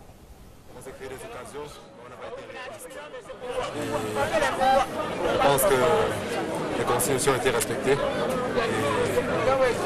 je pense que sinon on va gagner aujourd'hui. On va travailler. On travaille beaucoup devant les buts. On a un coach vraiment, un coach Bep constant, qui nous aide beaucoup, qui nous fait travailler devant les buts. Et au fur et à mesure, nous progressons dans ce travail et nous pensons que ça va aller. Nous travaillons tous les jours, l'inefficacité au niveau de l'attaque. Tous les jours, nous nous attelons à faire tout ce qui est à notre possible, le staff technique, pour être efficace au niveau de l'attaque, mais malheureusement, ça ne donne toujours pas. C'est dommage de ne l'avoir pas pris aujourd'hui parce que c'était un adversaire direct, mais de toutes les façons, on va continuer de travailler. Et on a un quota de points à atteindre à la phase aller. Si on l'atteint, de toutes les façons, on travaille pour atteindre cela, même si aujourd'hui on est passé à côté de l'immanquable. Au Racing Bafoussam, ça y est, c'est fait. Guy Bertin Ndibnan a jeté finalement l'éponge malgré l'opposition du conseil d'administration, le président précisément du conseil d'administration du Racing de Bafoussam. Le coach est parti de ce club qui a de très mauvais résultats depuis le début de la saison. Premier relégable avec seulement 14 points. 15e UMS de l'Homme avec, je vais dire, 15e le Racing de Bafoussam avec seulement 14 points. Je propose quelques réactions au sein de ce club. Vu la qualité du jeu qui a été mené sur le terrain, c'est bien vrai que depuis un certain temps, c'est un peu difficile peut-être pour le Racing de perdre à l'extérieur. Donc nous aujourd'hui, l'envie c'était de prendre ces 3 points à l'extérieur, mais on n'a pas eu la chance, surtout la qualité de l'arbitrage. Vous avez vu à la dernière minute ce qui a été fait au niveau de l'arbitrage, qui reste encore un réel problème dans ce championnat camerounais. Bon ben, il faudrait encore travailler. On a encore 2 matchs à domicile avant la fin de cette première journée, de cette phase aller. On espère tout simplement que les 2 matchs qui sont encore à domicile avant la fin, on essaiera de faire des efforts pour pouvoir améliorer le classement. Un coup inachevé par rapport à une rencontre comme celle-ci. Je crois qu'on avait tout pour amener les 3 points. Malheureusement, nous, on a encore été victimes une fois de plus des erreurs d'arbitrage. Toutes les semaines, c'est du pareil au même. On aurait pu ramener quelque chose, mais nous avons, la deuxième mi-temps a été un peu plus relevée que la seconde. On s'est créé plus d'occasions en première, on n'a pas pu concrétiser. Et voilà, avant de prendre congé de Joseph Tunyoro, d'abord nous allons passer la réaction de Bonaventure John Keb lors de la séance d'entraînement avec UMS de l'Homme ce lundi au stade municipal de la ville. J'ai appris partout que je suis plus loin. Je n'ai pas eu une lettre de licenciement, je n'ai pas eu un papier de libération, donc je suis encore dans l'UMS jusqu'à nouvel avis. Un entraîneur de football, c'est quelqu'un qui vient dans une équipe avec son sac non complètement déballé, parce qu'il peut partir n'importe quand, il peut se séparer de ses dirigeants n'importe quand. Le football, c'est un jeu, et avant de devenir une profession comme aujourd'hui c'est devenu, avant de devenir une industrie comme aujourd'hui le football est devenu, c'est d'abord un jeu. Il a son sac prêt à partir, mais il veut d'abord être payé. Si ce n'est pas le cas, il reste entraîneur du UMS de Loum jusqu'à la fin de la saison. Joseph Tuigno, est-ce qu'il n'y a pas un moyen finalement de trouver quelque chose de bien, permettant aux deux parties de s'en sortir clairement dans cette affaire? Est-ce que finalement, dans le fond, vous n'aimeriez pas garder Bonaventure Ndiankep? Non, pour le moment, nous avons fait cette déclaration. Il n'est plus le staff technique. Et hier, ce que vous oubliez, ou bien peut-être l'information qu'on n'avait pas, hier, après le match, on s'est retrouvés. Le président et lui, ils se sont retrouvés. Le président a parlé dans le calme, mais lui, il a réagi qu'il ne pouvait plus continuer. Qu'il ne pouvait plus continuer. Et le président a dit, bon, comme tu ne peux plus continuer, tu résous le problème avec le SG. Vous allez vous voir tout à l'heure ou bien le matin. Et le soir, après que le président soit rentré sur Douala, je l'ai vu. Il dit, qu'est-ce qu'on fait? Il dit, comme le matin à 10h. À 10h, je suis venu l'attendre. Je ne savais même pas qu'on a dormi dans le même hôtel. Je suis sorti l'attendre au hall de l'hôtel. Je ne savais même pas qu'il était aux enterrements. Il revient. Il dit, qu'est-ce qu'on fait, coach? Il dit, tu parles de quoi? Il dit que mais qu'on s'assied et qu'on trouve les solutions sur ce que le président. Il dit que non, je ne pars pas. Vous allez me payer 10 millions, tout dans le ton impulsif. Sinon, vous ne payez pas, je ne pars pas. Je suis là, je suis content. Il dit que mais c'est parce qu'on s'est dit hier. Comment vous pouvez changer subitement ce matin comme ça? Hier, vous nous avez dit que vous partez, que vous n'êtes plus coach, que vous ne pouvez plus supporter. Aujourd'hui, maintenant, vous revenez changer. Quel est votre nouveau plan? C'est Emmanuel Ikumba? Non, pour le moment, je vous ai dit qu'il est là par intérim, pour le moment. Nous allons chercher un entraîneur principal. Mais quels sont les noms qui sont déjà sur vos fiches? Non. Bon, on n'a pas encore de noms. On n'a pas encore de noms pour le moment, mais vous saurez ça dans quelques jours. Et si tous boudaient, finalement, UMS? Personne ne peut bouder UMS. Parce que UMS, c'est le club qui paye. Nous avons des moyens pour ça. Je vous le dis, nous payons. Nous payons les salaires, nous payons les primes de match. Les primes de match, c'est 50 000. Et nous avons même jusqu'à hier, c'était à 100 000 francs les primes de match. Hier, le match que nous jouons hier, c'était à 100 000. Joseph Tuigno, oui. Vous pensez que l'argent est au-dessus de la dignité? L'argent n'est pas au-dessus de la dignité. Ce n'est pas au-dessus de la dignité. Mais on sait, chacun sait là où il peut trouver quelque chose pour nourrir sa famille. C'est ça le problème. Chacun sait là où il peut trouver quelque chose pour nourrir sa famille. Et finalement, c'est ça la réalité, hein, Laurent Diam. Du Cameroun, oui. N'ont-ils pas beaucoup de choix, les entraîneurs camerounais? Non, on a même le choix, mais je crois que forcément, quoi qu'on dise, si un entraîneur n'est pas de UMS, ce n'est pas un plombier qui viendra, c'est un entraîneur. Forcément, c'est un entraîneur qui viendra. Il faut peut-être qu'on reprécise un certain nombre de choses sur la fonction de l'entraîneur, sur la méthode contractuelle. Sauf que Hippolyte, vous n'allez jamais demander à Hippolyte d'être entraîneur de UMS alors qu'il a beaucoup de choses à faire à 100% foot tous les lundis. Voilà où se présente la différence maintenant. Maintenant, il faut que la CEF se prenne la main, il faut que le syndicat, l'entraîneur qui est en train de se créer, ait le courage de dire qu'il y a un certain nombre de choses qu'on peut décrier. Il faut que les présidents aussi acceptent de nous écouter.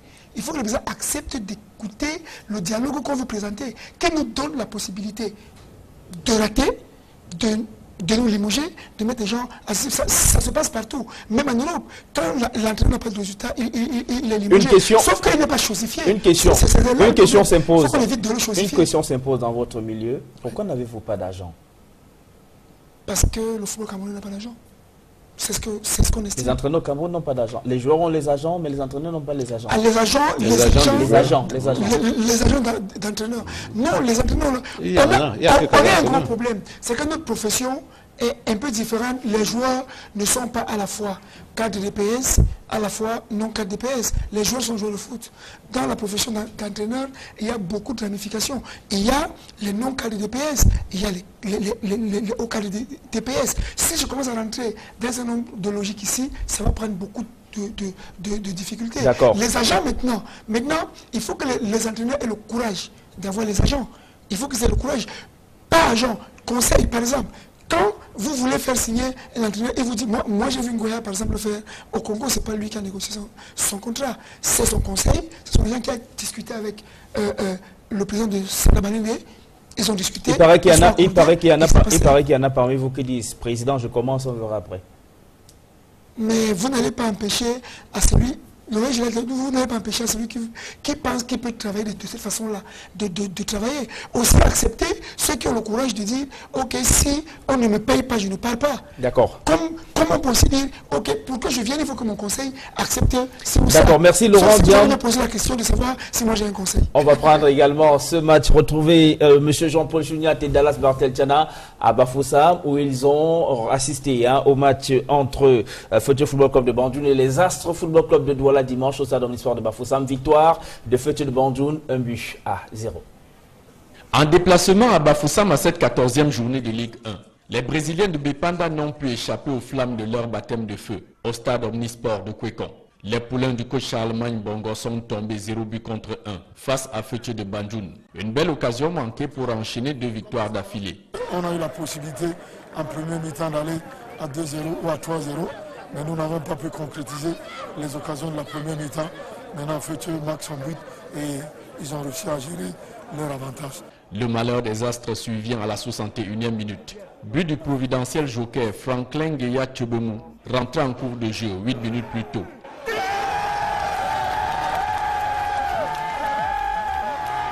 Lorsque mon coéquipier qui fait le retrait, moi j'ai attaqué au deuxième poteau, au premier poteau, sachant que la défense de Astre qui me suivait de très près devait essayer de me suivre et laisser Semeni qui était derrière moi.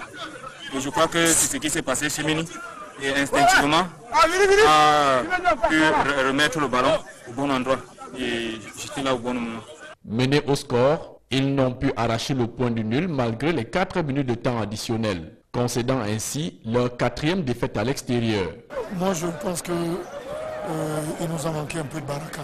On prend un but contre le cours du jeu, on n'a pas véritablement poussé au niveau de l'attaque. Je pense que si on avait poussé un peu plus, on serait rentré avec un point du nul. Au coup de sifflet final du central Tani Chadrak, Futur remporte sa 3e victoire à domicile. La dernière remonta au 9 avril dernier à la 8e journée face à Lyon blessé de Foutouni. Ce succès à la maison, un coup d'essai, coup de maître pour le coach Aboubakar Souleimanou, arrivé en sapeur-pompier. Après juste 4 jours de préparation, si nous apportons une victoire, je pense que c'est un bon début, ça augure des lendemains meilleurs.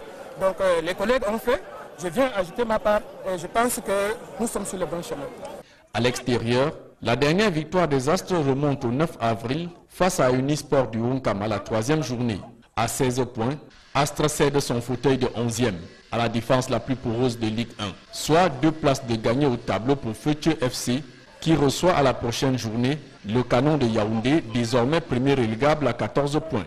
Quant aux Astres à la 15e journée, ils tenteront de sauver la face dans ce même stade devant le Racing Club de Bafoussam 15e, un mal classé en dépit de sa sortie provisoire de la zone de relégation.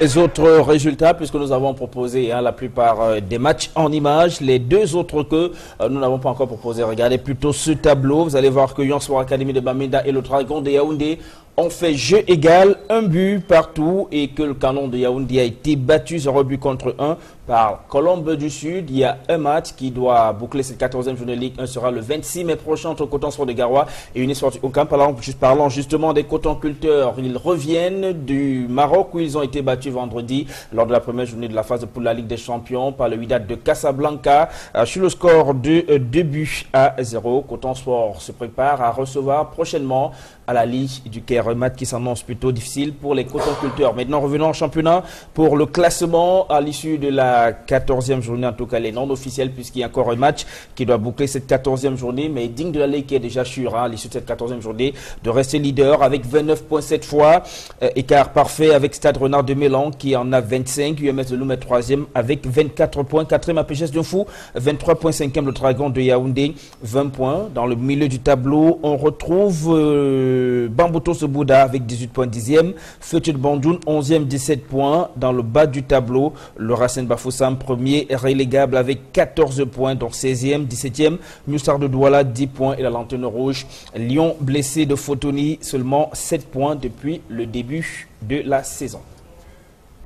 Et ce championnat qui se porte de plus en plus bien, on va le dire, surtout avec le retour du sponsor majeur des championnats de football professionnel, 3 milliards de francs CFA sur 3 saisons. Mais il y a également le SINAFOC, le syndicat national des footballeurs du Cameroun, qui rentre dans la danse. Le SINAFOC offre depuis plusieurs jours maintenant des godasses aux joueurs de toutes les équipes de Ligue 1 et de Ligue 2. Vous voyez en image, ils étaient, le SINAFOC, conduit par son président Jérémy Sorel Ditap à Yaoundé le week-end dernier, au côté le président d'honneur Albert Roger Mila, l'ambassadeur itinérant.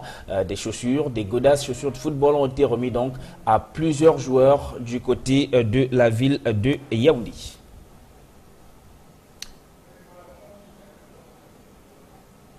Et cette réaction donne des récipiendaires. Alphonse Marie Tientieux qui dit sa satisfaction au micro de Aïe Cyril et Joël Lessingé. Ça va nous permettre vraiment d'être assidus sur le stade, de bien élaborer notre jeu. Donc nous sommes vraiment très contents et nous les remercions. Et nous demandons si chaque année ils peuvent le faire, ça va vraiment nous aider. Donc nous sommes vraiment très contents du don qu'ils nous ont fait cet après-midi. Vous savez, le football doit toujours avoir son matériel de travail. Donc nous sommes vraiment très contents de ce don qu'ils nous ont fait. Donc nous les remercions vraiment. Merci une fois encore. La réaction à présent du président du syndicat national des footballeurs du Cameroun, Jérémy Sorel Nditap. Vous savez, ça fait partie de nos activités. Le syndicat, chaque année, doit faire une tournée dans toutes les équipes. Vous savez, nous sommes les représentants de ces joueurs et ce sont nos membres. Nous devons les écouter. C'est le plus important parce qu'il faut savoir ce qu'ils pensent, il faut savoir leurs besoins. Encourager ces jeunes-là de réussir, ils ont choisi de pratiquer le football comme métier. Tous les joueurs de la Ligue 1 et de la Ligue 2 sont nos membres. Donc du coup, nous devrons effectivement les encourager. À travers des dons, effectivement, vous savez, le plus beau cadeau d'un footballeur, c'est d'abord une paire de godasses. Vous savez, pour un footballeur, c'est comme lui payer sa scolarité, payer la scolarité à un élève. Donc, du coup, nous savons qu'ils ont besoin de ce genre de dons. Et toute l'équipe du SINAFOC a pensé que leur donner une paire de godasses, ce sera une très bonne chose pour les encourager. Merci aussi. Jérémy Sorel Nditap, le président du SINAFOC, le syndicat national des footballeurs du Cameroun, qui, ce 15 mai 2017, est en mémoire la disparition de David Maïbi, l'ancien président du SINAFOC décédé le 15 mai 2016. Joseph Fondobo, entraîneur de football, nous a rejoint sur le plateau de 100% Foot. Bonsoir, coach. Bonsoir, Hippolyte, et bonsoir à tous nos auditeurs de Equinox Télévision. Belle action du SINAFOC qui survit à David Maïbi. Ben, disons que le SINAFOC, au départ, nous n'avons pas compris le rôle à jouer de cette association. Mais moi, je crois que tel que les choses sont en train de se passer aujourd'hui, tout le monde est clair et clairvoyant à partir de leurs dons. Nous avons eu, pour le football féminin, lors de la Coupe de la Femme, ils nous ont distribué des jeux de maillot et d'autres matériels pour pouvoir nous aider dans la continuité de notre tâche au quotidien. Donc je crois qu'ils sont les bienvenus et vivement qu'ils soient pris au sérieux pour que nous ayons des lendemains meilleurs. On marque une courte pause et juste derrière, on parle des sélections nationales de football du Cameroun. Jean le ballon, passe à la bite, lui passe en métal. Jean qui la recherche Zabir remet le ballon, un jeu passe pour Guidon qui presse un peu, Il n'y a pas de football sans 33 Export. 33 Export, supporter numéro 1 du football. Tournoi de football des 4e Jeux de la solidarité islamique, le Cameroun s'est qualifié ce lundi pour les demi-finales. Les Lions des moins de 23 ans ont battu l'Arabie Saoudite par 3-0. Fin du premier tour donc pour le Cameroun, pour un bilan de 2 matchs nuls et une victoire. Le Cameroun termine en tête de son groupe devant l'Azerbaïdjan, le pays hôte, le Maroc et l'Arabie Saoudite qui est dernier de ce groupe. Le match de ce lundi s'est disputé avec Emmanuel Mabouan-Kessak sur le banc. Mabouan-Kessak est le coach adjoint. Richard Toa est sur le chemin du retour au Cameroun après son malaise il y a quelques jours. Il va donc continuer à suivre des soins sur place au Cameroun aux côtés de sa famille. Les Lions de moins de 23 ans vont jouer leur match de demi-finale le 18 mai prochain contre l'Empire d'Oman. Mais je vous propose peut-être de vivre cette ambiance dans la tanière après cette qualification en demi-finale.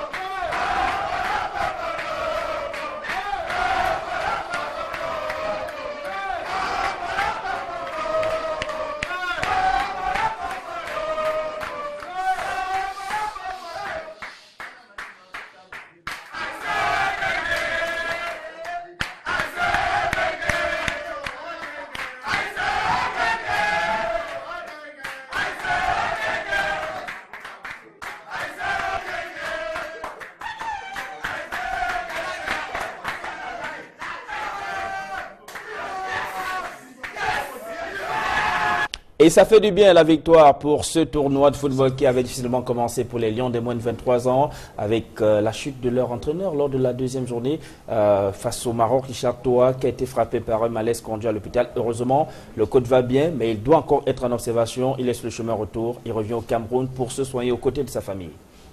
Ben, vivement qu'il retrouve sa santé. Vous savez, quelqu'un qui travaille depuis belle lurette avec cette équipe, je crois qu'aujourd'hui, heureusement qu'il est assisté par Mabouan. Vous voyez qu'on aurait eu un chaos sans toutefois se l'imaginer. Non, moi je crois qu'ils ont eu suffisamment de temps de préparation. Donc c'est vrai que ce n'est pas une catégorie absolument pour gagner. Ils vont pour qu'on continue à travailler à l'ombre, puisque quand on sait que sur place, nous n'avons pas de championnat de préparation par rapport à ces équipes. Parce que les points dans 2 ou 3 mois ne suffisent pas. Ces mois ne sont pas suffisants pour une équipe pour pouvoir régler certains automatismes pour aller en compétition. Et puis quand vous voyez les sparring partners qu'ils ont eu, c'est des sparring partners de 3e, 4e choix, parce que c'est bien beau de jouer contre... Attention, le Maroc a remporté cette compétition en 2013. Hein? Bah oui, mais là, nous avons... Je parle des sparring partners, parce qu'aujourd'hui, nous sommes en compétition. Nous avons préparé les équipes. Nous avons préparé l'équipe en jouant des matchs amicaux contre quelles autres associations. C'est de ça qu'il est question. Parce que sur place, ils ont joué contre des équipes de division inférieure. Donc on ne pouvait pas voir les lacunes réelles de l'équipe. Maintenant, nous sommes face à la compétition. Je crois qu'il est assez tard pour pouvoir régler certains automatismes. Mental de fer pour Richard Toa. Heureusement, il s'en sort plutôt bien dans ce malaise dont il a été victime. On parle d'une surcharge cérébrale. Richard Toa qui a été mis en observation dans un hôpital, le principal de la ville de Bakou, la capitale de l'Azerbaïdjan. Il est sur le chemin de retour. Il revient au Cameroun pour se soigner davantage auprès de sa famille. Mais il faut également retenir cette qualification pour les demi-finales des Lions de moins de 23 ans. Je crois que c'est l'une des forces du Cameroun. Le Cameroun face a des difficultés, a toujours su surmonter cette difficulté-là. Je suis sûr que les joueurs sont transcendés.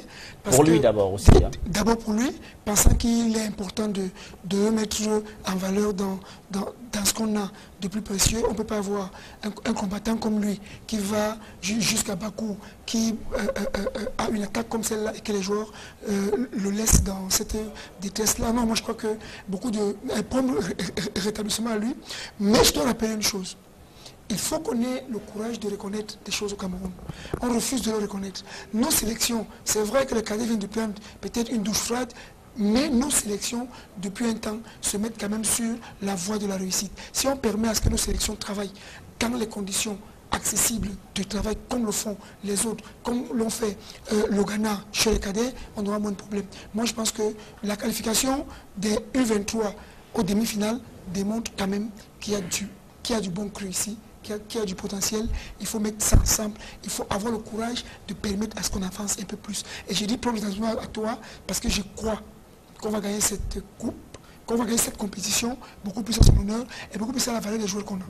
Et aussi avec l'apport d'Emmanuel Mabouan-Kessar, l'entraîneur adjoint ancien, lieu indomptable de l'épopée de 1990. Les nouvelles des moins de 17 ans, eux, ils se sont cassés le nez dimanche en ouverture de la compétition. Leur compétition face au Ghana, les moins de 17 ans ont été battus 4-0 par le Ghana au stade de Port-Gentil. Le Gabon, le pays hôte, a été laminé par la Guinée-Conakry 5-1 après la défaite d'hier. Les Lionceaux ont repris le chemin des entraînements. À matinée, ce lundi, il y a eu une séance de débriefing organisée par le staff technique de l'équipe pour gommer rapidement les manquements observés pendant le premier match. Bertin Bollé a demandé à ses hommes de toujours capitaliser tous les temps forts des matchs afin d'éviter toute surprise désagréable, comme ça a été le cas dimanche face à cette équipe du Ghana. Prochaine sortie des Camerounais dans cette compétition mercredi prochain face à la Guinée-Conakry, alors que le Gabon, pays hôte, sera face au Ghana. Bertin Bollé, qui est un homme également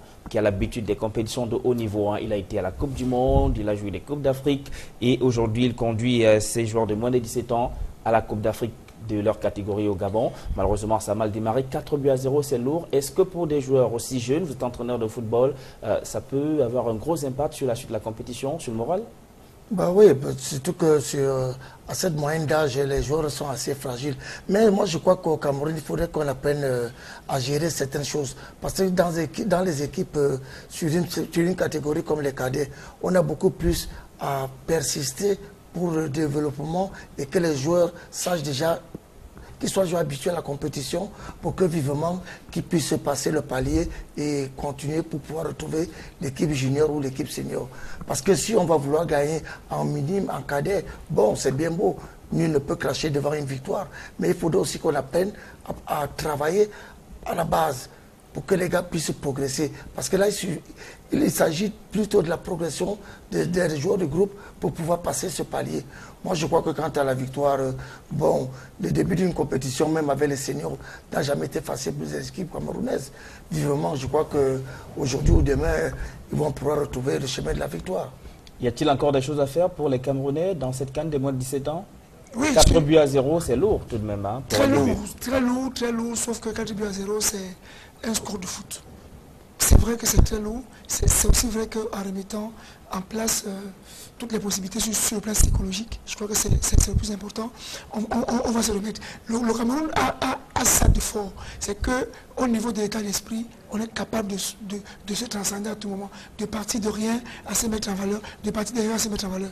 Moi, je pense que le prochain match va nous aider à être une équipe capable quand même de relever la tête.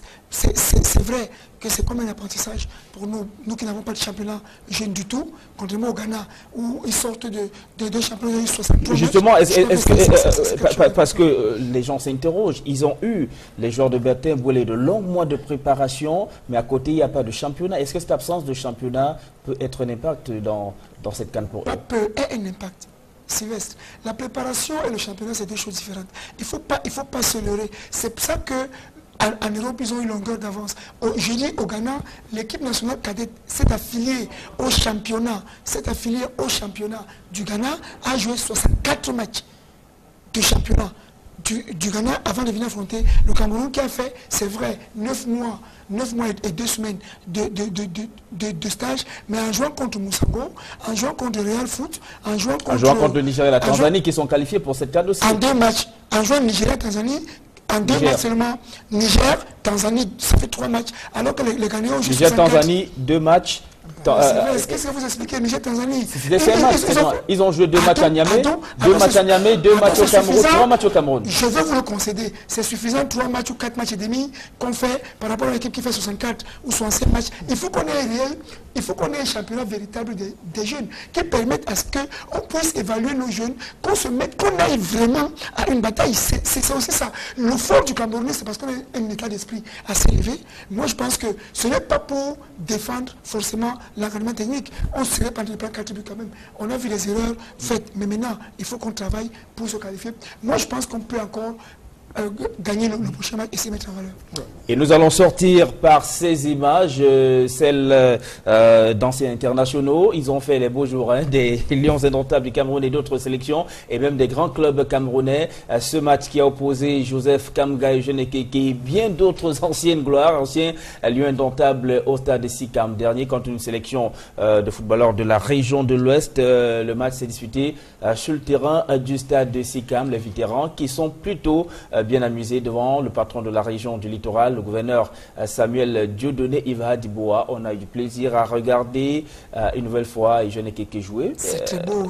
C'est ces anciens gloires, Joseph, Eugène, Noubeléa qui était le capitaine et tout. Moi j'ai assisté à la rencontre. Je crois que c'est très beau. C'est des souvenirs à marquer dans votre vie. Parce que ces hommes-là ont marqué le foot à leur âge, 63, 64, 68 ans, continuent à jouer, continuent à faire des passes, continuent à faire des passements de jambes. Je crois qu'il est important de toujours aller prendre une leçon de chez eux et de mettre ça chez nous. Vous savez, quand on voit les vétérans jouer, on les voit faire une ou deux choses, on remet ça dans notre entraînement d'une autre manière. Et pourquoi est-ce qu'il a fait ce geste? Ça peut nous permettre, au niveau des séances d'entraînement, de corriger des choses qui nous aident dans le foot. Comme quoi les vieilles mamies préparent les bonnes sauces. Ben oui, de temps en temps, j'ai vu l'équipe, sans publicité, l'équipe de Kinox jouer. Je les ai vus jouer une fois à Chevreuil. Bon, ça veut dire que à travers des Vous avez vu le potentiel qui est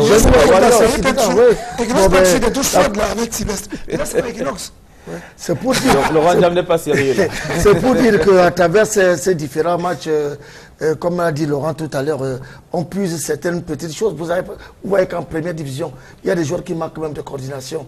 Or, tu vois, avec les vétérans, c'est des exercices pour lesquels on ne peut plus revenir. Parce qu'ils ont justement fait ces exercices durant des années et des années. Merci à vous, Joseph Fondobo, d'être venu sur le plateau 100% Foot ce soir. Merci également à vous, Laurent Diam. Merci à Joseph Tunio, le secrétaire général de l'UMS de Loum, qui est également avec nous en plateau ce soir. Merci à toutes les équipes techniques conduites par le réalisateur Imos Fongo ce soir. Merci à vous tous, mesdames et messieurs, qui nous avez regardés à travers le monde entier. Prochain rendez-vous lundi, lorsqu'il sera 20h45. Au revoir.